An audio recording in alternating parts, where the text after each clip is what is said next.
Okay, colleagues, good morning and welcome to today's meeting of the Ad Hoc Committee. At this stage, going to take apologies, don't have any declarations of interest. I just obviously have the long-standing one for all members in relation to the impact on our salaries, should that be either go up or down as a recommendation by the independent panel. Secondly, I am in receipt, will be in receipt when I retire, of a IPSA-related pension as a former employee of a member of Parliament. So they're giving us evidence today, so just to put that on the record. Chairperson's business, I have none. Draft minutes, members are at page 7 of the pack. Are members content they're true and accurate reflection? Agreed. Item 5 then, matters arising. Last meeting it was advised that the electronic bill folder would be issued to committee members, and I can confirm that the bill folders were issued to members last Thursday and will be updated each week. Are members content with that? Okay, perfect. We then move to item 6, which is Assembly Members' Remuneration Bill, oral evidence from the Independent Parliamentary Standards Authority. If broadcast could let our guests online, please. At this stage, I've just referred to members to page 6 of the meeting pack, where we have papers that have been provided by IPSA, and advise members that will be covered by Hansard. Lee, how are you, sir?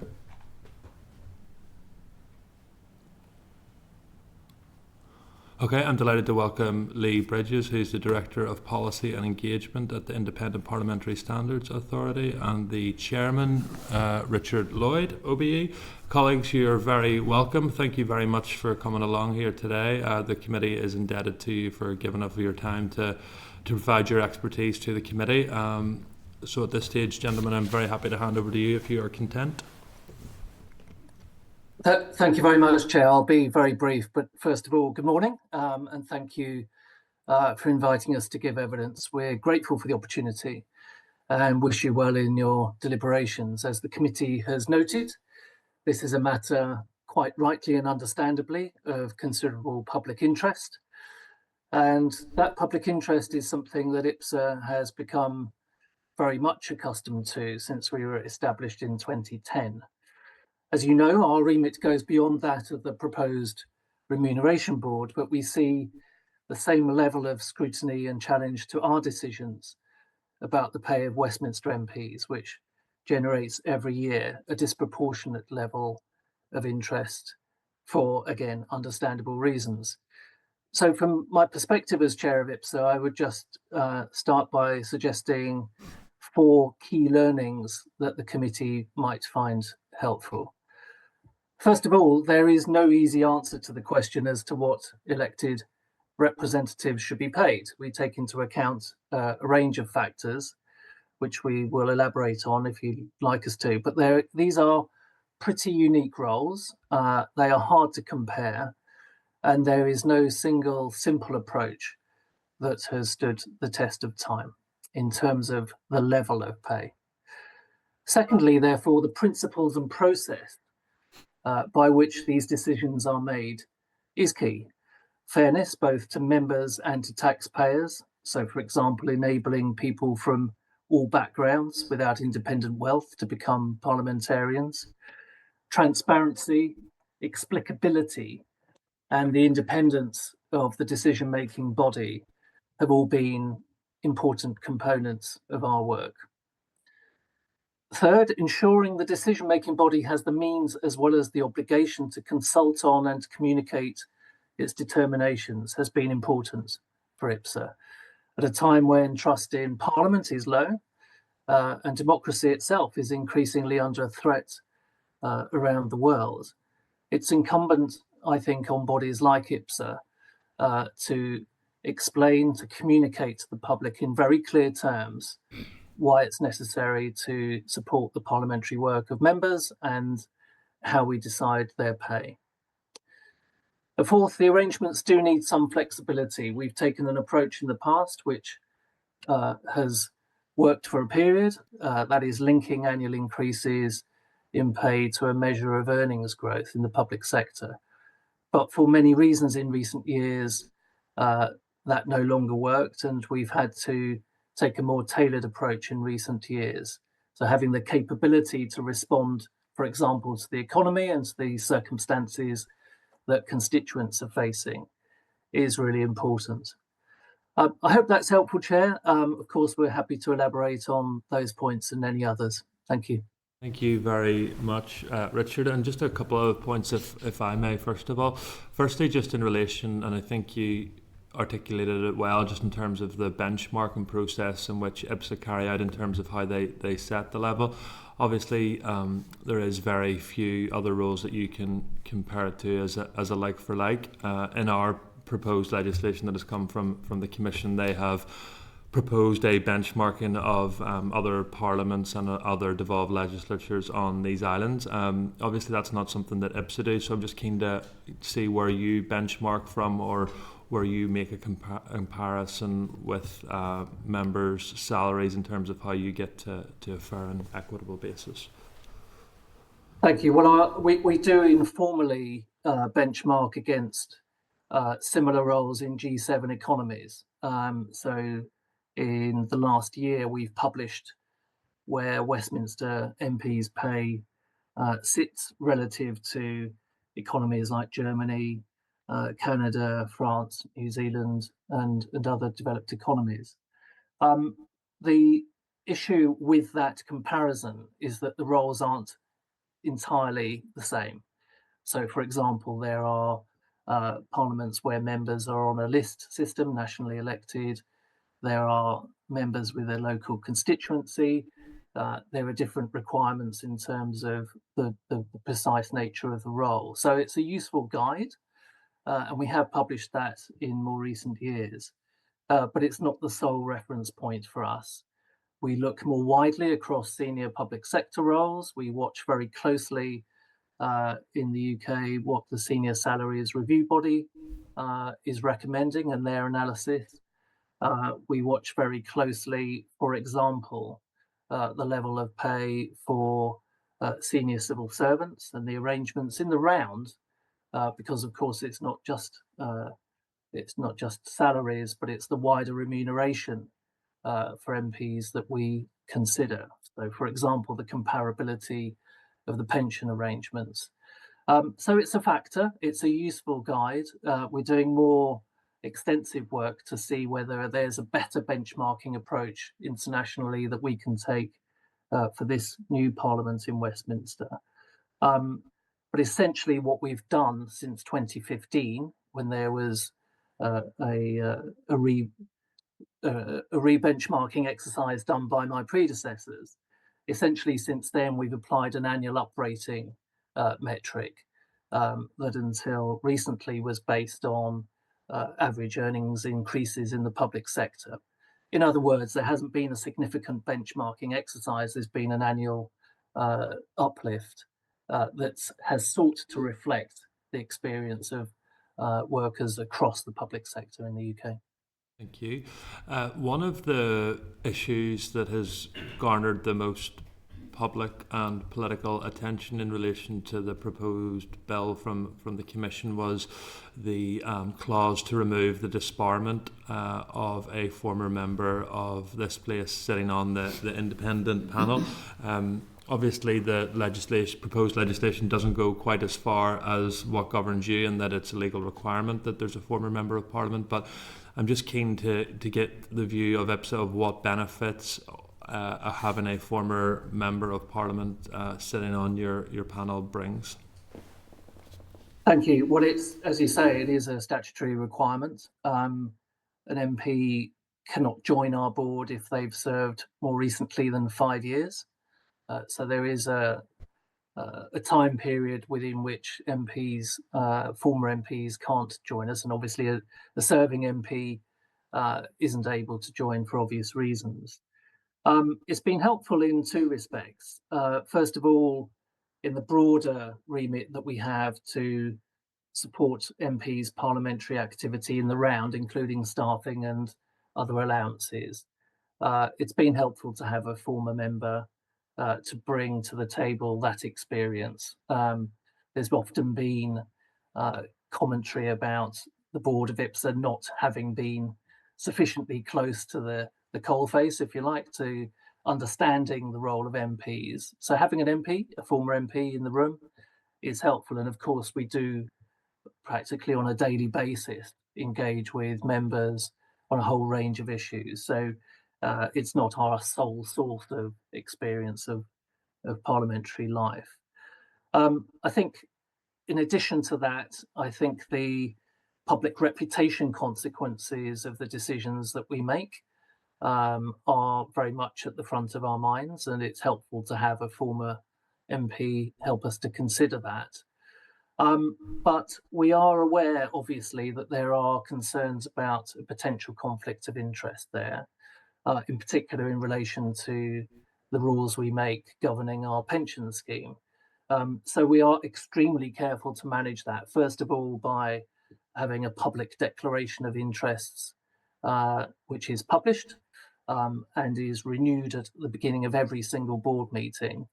And secondly, if there is any decision in front of our board where there might be a perception of a conflict of interest by having any one member of the board, but obviously in particular to your question, the former MP, then they will recuse themselves. And as chair, I make sure that happens. Now, that has been particularly important and again publicly minuted in relation to our decisions on the parliamentary pension fund.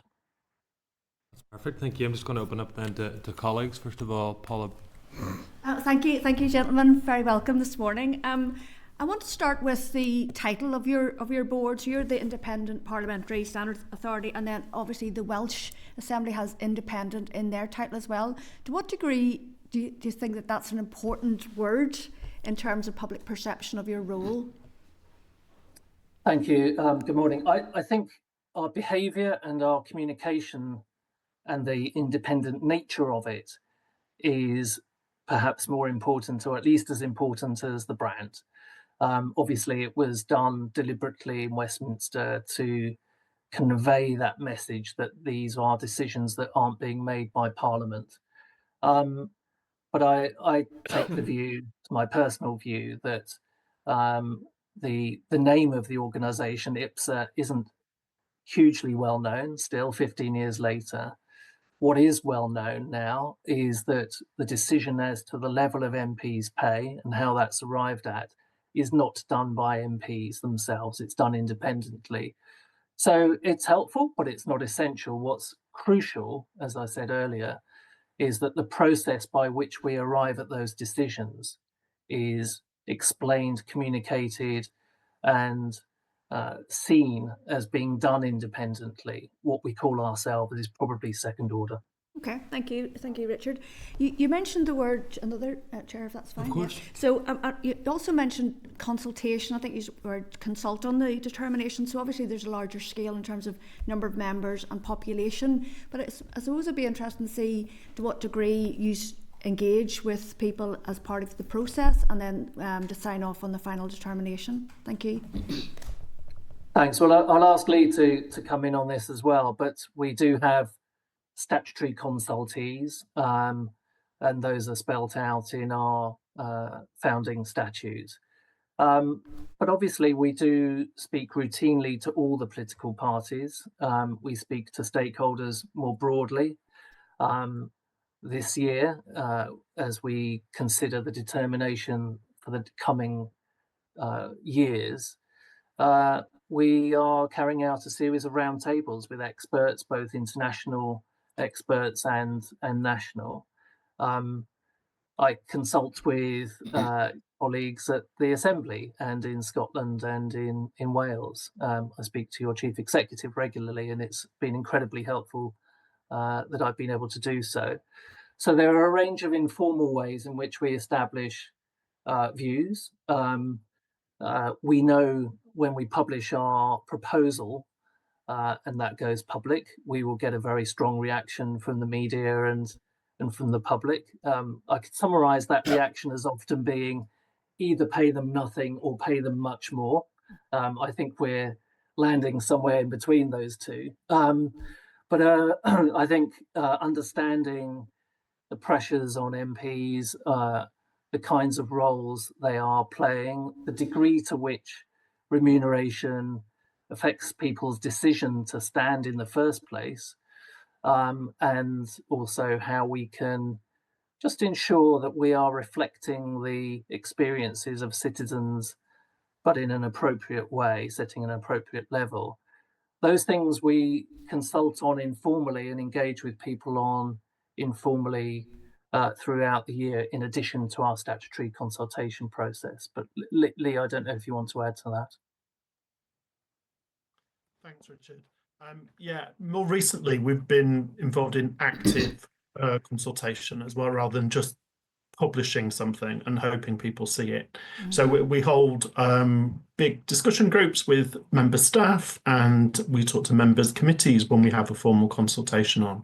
And we actually seek people's views, because otherwise you tend to just get the people who are watching out for that sort of thing. And it's useful to get more of a balance when you're talking about something like MP pay. And so rather than just wait, we actually go out and seek and have really useful conversations with our customers and stakeholders, but also wider society, because the views of members and their pay aren't usually within our control, the media and other commentators. So we make a real effort during consultations to get out there and actually talk and discuss the issues with people. Okay, thank you, gentlemen. Thank you, Chair. Thank you, Paula. Padraig? Thanks, Chair, and thanks for your presentation and your answers so far. Chair, you touched on one point which I'd been going to ask, which was around the benefits or the drawbacks of having a former member, as part of that consultation process and as part of the board. But I want to kind of go into that a bit more in terms of Clause 5. I'm interested to know how that appointment process happens. Like, what's the criteria around that? How do you set the benchmark? And I suppose you've already touched and clarified on who's eligible to apply or not. But in terms of that criteria, how do you actually set out who is the best candidate? How do you actually make that decision?